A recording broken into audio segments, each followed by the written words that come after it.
Hi అండి, అందరికీ welcome back to AR ప్రకృతి వనం 999. ఈరోజు వీడియోలో నేను మీకు మట్టి ద్రావణం గురించి చెప్పబోతున్నాను.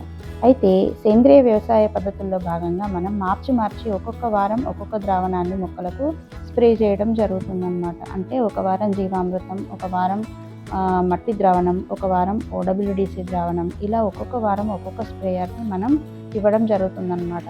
అయితే ముఖ్యంగా మట్టి ద్రావణం గురించి చెప్పుకుంటే ఇది ఆకులను ఆశించేటువంటి పురుగులు, ముఖ్యంగా గొంగళి పురుగులు, ఆకుముడత, అలాగే పేనుబంక ఇలాంటి ఆకులను తినేటువంటి పురుగులను నశింపు చేయడానికి ఈ యొక్క మట్టి ద్రావణం అనేది అత్యద్భుతంగా పనిచేస్తుందండి. అయితే ఈ మట్టి ద్రావణం ఎలా చేయాలంటే, ముఖ్యంగా ఈ యొక్క భూమి యొక్క అడుగు పొరల్లో మనం తొక్కనటువంటి మట్టి ఉంటుంది కదా, అది తీసుకొచ్చి మనం వాటర్లో వేసి చక్కగా కాసేపు నానిన తర్వాత ఆ మట్టి దాన్ని మనం వడగట్టుకోవాలన్నమాట. వడగట్టి దాంట్లో ఇంకా కొన్ని నీళ్లు కలిపేసి అది మనం స్ప్రేయర్లో పోసుకొని ఈ యొక్క మొక్కల ఆకులపైన స్ప్రే చేయడమే అండి. ముఖ్యంగా చిక్కుడు, దొండ, అసొర ఇలాంటి తీగజాతి మొక్కల యొక్క ఆకులపైన ఈ యొక్క పురుగులు అనేవి రావడం జరుగుతుంది.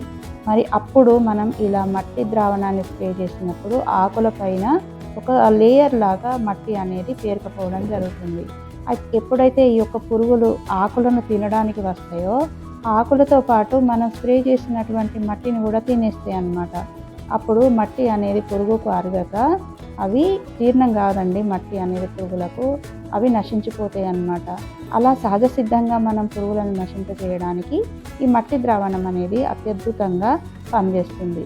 కాబట్టి మనం న్యాచురల్గా చేసే అటువంటి విధానాలలో ఈ యొక్క మట్టి ద్రావణం అనేది చాలా అద్భుతమైనటువంటి రెమెడీ అని చెప్పొచ్చు. ఇతర ద్రావణాలైనటువంటి జీవామృతం, అలాగే ఓడబ్ల్యూడిసి గురించి కూడా తర్వాత వీడియోలో తెలుసుకుందాం.